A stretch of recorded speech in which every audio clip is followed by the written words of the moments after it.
good? The concept is kind of like a water heater, and that should heat up our fish. These fish will turn into fish sickles. We do not want that to happen. 8.6 degrees.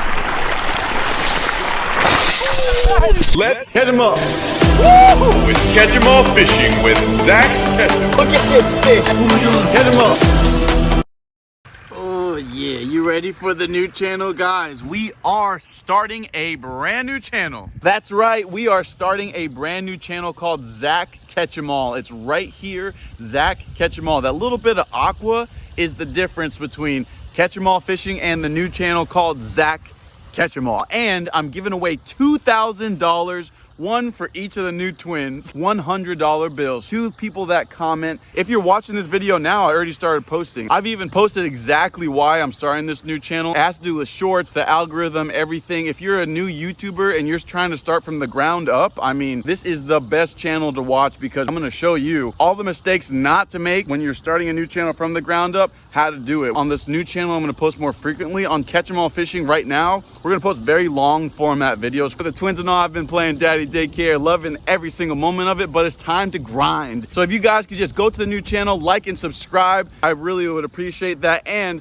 all the comments, I'm gonna go filtering through them, and I'm personally gonna hit up all you guys and send you guys that cash money, because I appreciate y'all. And I feel it's a good way to kick off the new channel with something sweet in your pocket. Might as well, right? We got this crazy cold front coming. It's supposed to be like winter in Florida. We're supposed to literally see snow. Hopefully, I mean, these fish can survive. We're gonna build something crazy, and we are also building that new channel. Go ahead and leave comments on any of the new videos on the new channel, and that's the way I'm gonna be able to find you guys, to be able to send you that cash money, honey. Just sending you guys a little appreciation. And on this new channel, like I said, we're posting daily, but on this channel, we still are gonna post. And like I said, I did explain in depth on the new channel, Zak Catchem All, why I'm doing all this, and I appreciate and love every one of you guys. I mean, 4 million subscribers. This channel is going to continue to grow and thrive, but on the new channel, we are grinding, my boy. The aqua background is what you're looking for, but I will put the link in the description below this video to make it a little easier for you guys to find it. To those that subscribe to the new channel, I mean, we are literally starting from the ground up. You'll be starting with me from the beginning. I love it. And in celebration of those twins, we're going to be throwing money in the air. It kind of as like a baby shower for all of us and for all you guys at home. I appreciate you guys. Enjoy this video. I don't know if it's going to snow back here, if we're going to lose all our fish or not, but we're definitely going to give us our best try to not get all these things covered in snow and ice. So join me on my new channel, Zak Catchem All, as we continue to go out there and catch them all. Now let's get back to making sure this doesn't become an ice skating rink. Hello, big old largemouth bass. Look at Carlos right there. Hello. So guys, what we're doing today, it's a nice hot sunny day. South Florida has been really weird recently. Cold spikes, super warm. It's like back and forth, but we're about to have a week that's supposed to like snow in Florida. I know that sounds crazy, but it's supposed to. I don't know what's gonna happen, but we're filming anyway. I'm gonna be prepared. I thought of an idea to make a heater with fire. Now this would only have to go on for like maybe nighttime, maybe day, probably a week. I think we have like a week's worth of that crazy weather. So this only has to work for like a few days. You keep that little bit of warm pocket for these fish. I mean, we have some giant fish. Unfortunately, they are from Brazil, where it's nice and warm and the bikinis are popping, but look at them all lined up. They're all lined up along this side because all that extra water is flowing. We put an extra pump on too. They're active, they're moving around. Big Red is too. Big Red's actually still eating. Big Red's weird, but he was caught from up north. Maybe he's stronger. These fish are from Brazil, where the bikinis are popping. It's super freaking cold. I mean, super freaking hot, like all the time. Everybody, everything. These fish need warm water, almost hot water. They like 80 degrees, I'm telling you. They don't like anything south of 74 degrees. They can be okay in like 72, but I think the water right now, even, let's give it a temperature check. The water right now, I believe, is around 60 something. Let's see how warm the water is now. Sunny South Florida. It's been kind of warm. This will tell us in a minute. 67. So we're at 67.5 degrees, and it's been warmer than it's been in January. It's supposed to get like really, really cold. I threw another pump coming into the pond. You can see it just flowing hardcore. Look at all that water. That's like over 20,000 gallons per hour. We have we have 5 pumps pumping over 4,000 gallons per hour. Over 20 gallons per hour is flowing through these guys. So whatever temperature this bigger body of water is, that will be the temperature of our river system. But 67 and a half, even the big water is suffering behind us. We're gonna start seeing peacock bass die, cichlids die, things that you just, I mean, unfortunately, that are native to Florida or native to like lower parts closer to the equator of the earth. Those are just gonna start dying. So this is the true reading. We let it sit there for a while, and the air temperature, whatever's hitting the top of that, is at 89. So it's hot. It's hot out here, or at least the surface of that thing is hot. But the water just below the surface at 65.8, like I said, we've been having a lot of 40-degree nights. What we need to do is make a heater to protect our fish. The best we can possibly do, we're already doing by having those pumps just push water through. But if we can make a heater strong enough to just make a little pocket for these guys, you see how they're all huddled up in that corner? If we could just make a pocket just in this little shallow water where it's all like rocky, then all these fish can like go like just sit right there and just be like huddled up in the warmth. Luckily our koi really don't care about the cold. Look at that fat thing. That thing could survive in the Arctic with that. It's like a polar bear, but anyway. Down here in Florida, a lot of times you'll find like invasive fish or big exotic fish like red-tailed catfish or something like that tucked in with their nose into any warm water that's flowing. That I've actually caught gigantic red tails. I think the last one I caught like that was with Rob on the shoreline, just scooping him up with the net because he's sitting there in the warmth. 65.8 degrees. We're trying to beat that. If we can bring this up just, you know, 10 degrees would be insane. But if we can bring this up just like 5 degrees into the 70s, our fish would really notice it and they would all just huddle around this. At nighttime, man, the sunshine does great and the fish can absorb that sunshine, but at nighttime, these fish will turn into fish sickles. We do not want that to happen. This is steel, right? Steel stays alive in fire much longer than copper. But I was able to find this copper coil at 100 feet. I was also able to find this in 3/8, I believe, but this is not 100 feet, but it's steel. Now, with that fire going full blast, I feel like this will be long enough, especially since it's already made. I think this is something for brewing beer or something like that. I don't know what it's for, but it's probably something for brewing. I don't know. This whole coil will be in the flame in my little campfire pit. And when that is in there, the flame's gonna be coming up and that should heat up the water that's flowing through it and be pouring out nothing but warm water. Going through the flames, coming back out nice and warm. The concept is kind of like a water heater. We're gonna do it 2 ways. If this works in the smaller way, I mean, it works. That fits in right in here, super easy, and I really don't have to do much work to it, but I just have to kind of play around with it, with the pumps that are gonna go with it, and so on and so forth. The water is gonna be pouring into a bigger tub, and that water is hopefully gonna keep all these guys nice and warm, especially it being big and black. I mean, that keeps everybody nice and warm. That sun, even the slightest bit of sun hitting that turns into like almost a heater itself. Bought a couple pumps. You can go to Lowe's, you can go anywhere. This pump is just a regular fountain pump. Now, this has a maximum height of 3 feet. You can see it in the back here. It also says it in the front. You zoom in right here, it says 2 to 3 feet, right? Popo soap pump that we have, this pump came with a bunch of attachments, so I'm gonna use this. It's gonna be a really tight fit. It's actually made for a 1/2 inch, but I'm gonna make it work. So we have our pump attached. Now we gotta see how high the water flow can be. Perfect. Oh, where's the end? There! Oh yeah, so with the stronger pump, I can get all the way up to here. How high can I get? Now, this is very important. You gotta see how strong your pump is. But we really only need it to get about this high. This will go through the fire, and then that'll fill up our black tub, and that should heat up our fish. Solo stove. My wife bought this just so we could like mess around with campfires with the family and stuff, but that might be a good thing to use just in general as you're making this for your koi pond or whatever. So this is the stand for it. This is actually the perfect place. Now if you check this out inside the stove, it's actually not as deep as it looks, because this is to collect the ash. I could remove that, but I'm not. I think we're good either way. Our stand, make sure it's level. We don't want that to fall in the water. I just want the water to flow over the sides. This will be in the cooler water itself. Now we're plugging this in, and the water is going to be coming in through the top, going down, coming back up from the bottom, and spitting out our warm water. Now, can that reach? Yes, it can. Hopefully it doesn't melt our other tube, which, like I said before, I don't think with water inside the tube that these tubes will melt. Plugging it in, and we're gonna see how long it takes. Oh, you see some water pressure. So how long does it take to go through that? Taking a long time, that's good. Come on, come on. That's really good. I think that's exactly how much time we're gonna need to really get that water nice and hot. And then this is going to be lower just to a trickle. This will be our little hot water quarry. I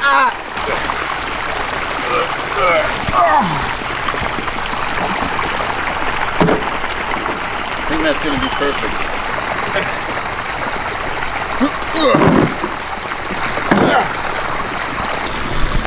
65 degrees, you can see that plain as day. 65.7 now, not too good. Let's just see what the water temperature is right next to this. Now, we're gonna spread out a little bit of firewood, get all of our Duraflame logs going. I'm not sure if these are small enough to fit in this little stove, but they might be. So we're gonna use the other one for now, just Duraflame. I'm just gonna stack it up around here. Come on over here, check this out. Literally just gonna stack these around the sides. Can you see that? Look at that. 1, 2, 3, 4, 5, 6. I have a few more of logs just like that. It all fits perfectly in there. Now, my goal is to heat up the coils. There you go. You want to light the bottom, actually, but I don't think I can reach down there. Now that's gonna heat up pretty fast. You can see that's doing its thing. Now this, I think this stove is designed to actually make no smoke. We're gonna leave it as is. Let's take a step back. We're gonna give it a minute. These logs are all starting to catch down there on the bottom. This is all, yeah, there we go. Now it's really heating up nicely. Let that all heat up super well. I think it was definitely the way to go with the steel. There is water flowing through here. Now I kind of want to, it already feels warm. Now it was freezing, but this already feels warm. So that's a good sign. We're gonna let it do its thing, let that get nice and hot and walk away. That's working. This is actually super hot. I can barely touch that. Now, unfortunately, I needed the coils to come out a little bit farther. That direct flame is melting on that side. So you can see that is leaking. I needed to lean that over the edge a little bit more. All right, so I just took this off. We have to lean that over a little bit more. Perfect. Just leaning that forward so it's not in the direct line of fire. Zoom in, there's actually steam coming off of the water here. Right here, there's a little hot, steamy area.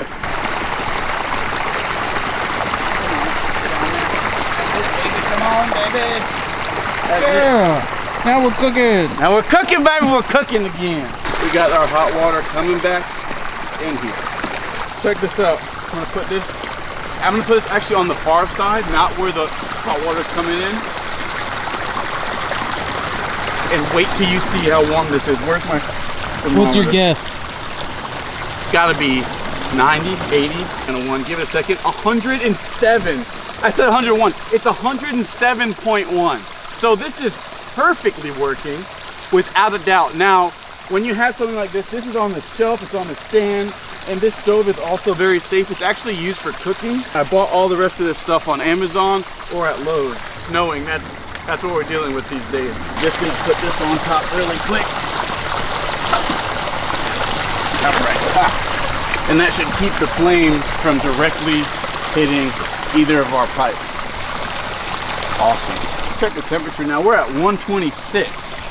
I mean, that's enough to make plastic go a little limp. Stick your hand in there and find out.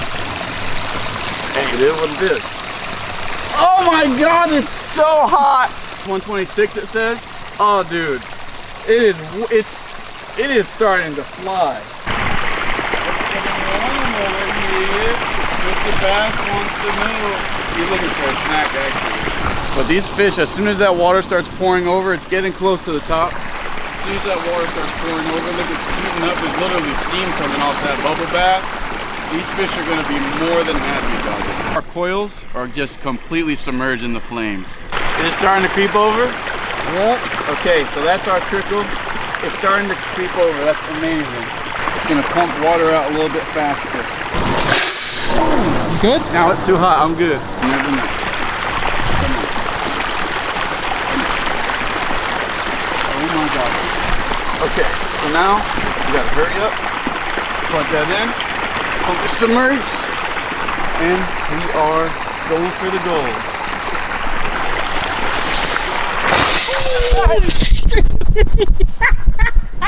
It was close. It was close. Okay. Come on, pump. You can do it. Too powerful. We gotta extinguish it. This water is too powerful in the fire. Look at it. Look at the steam from what we did earlier, though. If I just left it as is. Look at the rainbow. Yeah. It's a beautiful rainbow. It is a beautiful rainbow. So it works. 100% works. You just can't mess up. Like, you got one chance. So we're gonna extinguish this fire. See you later, alligator. But yeah, that totally worked 100%. I mean, we have our hot boiling water. We just need to do it again, except nice and slow. Look at our fish going nuts. They're like, what is happening? There's a fire! No, just use stronger pipes. Say Fine. what? Just use stronger pipes. We want more fire. Yeah. We're gonna bend that so this is nowhere near the fire. These pipes are gonna be about right here so the fire can go up, do its thing. That should be all we really need to do. Attempt number one, that did really well. I'm pretty proud. What we got going on. Look how pliable this is now. Out nice and safe. Trash. We learned what we needed to learn in our experiments and we shall be triumphal. We're ready to go. Okay, so now let's check this out. Will it be away from the flames? Yes, it will be. Way away from the flames. Stronger pump, MacGyvered it. I bent all this over, so now that's nowhere near the flame, correct? And I'm gonna put a lot less fuel in the fire. There's no way that fire should be melting either side. Come on, big boy. Okay, we're gonna give that a second. Only lighting that little tiny bit of fuel. Hopefully that's enough to heat up those rings. Last time we were like, we had a big flame, but we're gonna see how this little one does. I mean, look at that, that's beautiful. Water feels nice and warm. It wasn't like, it's not like baking hot like it was before. I'm not gonna lie, like giant fire definitely did the trick, but this water is significantly warm. I'm not sure if exactly how warm, but it's definitely over 100 degrees. Looking pretty good right now, guys. It's all Amazon stuff, and I just built this myself. Now we have a hot water. This is as heated as it gets. What temperature we're at? 113.2. 113.4 actually. Zoom into that. Can you see it? It's 13.4 degrees, which would keep everything around this super warm. And that's working. If we have a little bit bigger of a system, we can do the same thing with larger steel coil, right? The steel works at like 2,000 plus degrees. The copper, I think only works at like 1,400 or 1,900 with the steel working so well. Fish are all lined up, they look great. Ray is over there, sitting out there with Pancake. And Ray, look at him really quick before we go ahead and check the temperature one last time. Ray, Pancake. One, where's the other one? Hiding. Where are you? Somewhere hidden, probably under, oh, he's under the sand. Where is he? Look, so we got, that's Pancake to the right. Ray is actually in center right in the middle of the sand. So far so good with these guys. These guys have been spinning around, scaring away the birds, but let's go check our temperature one more time and hopefully our little heater's working. It looks good from here, look at that. It's pumping. Our fish are gonna feel that warm water. They're gonna see where it's coming from as they cruise around. Even though it's still 60-degree water, our fish can survive in that for probably a month in this all natural environment. Now, if it was in a tank, they'd be doomed, they'd be dead because they get stressed out. But when they're sitting in something like this, which is just literally a river system, these fish are perfectly fine. Ray Lewis and Pancake, they're doing great. All of our fish so far, so good. And now we have a little bit of a heating system. And I think the fish are really gonna enjoy it, guys. But probably have to do it with a bigger piping and bigger pumps, just bigger all around. But that worked. Little tiny one. And hey guys, I hope you learned something today. We definitely did. We can do it on a bigger scale. We know how to do it. We know it works, guys. Stay tuned for the next episode. I hope you enjoyed this. This was really a hardcore shot to stop this snow that's coming to South Florida. I don't know if it's enough, but we'll see you in a week, and hopefully we don't have to re-catch them all. Catch them up. Woo!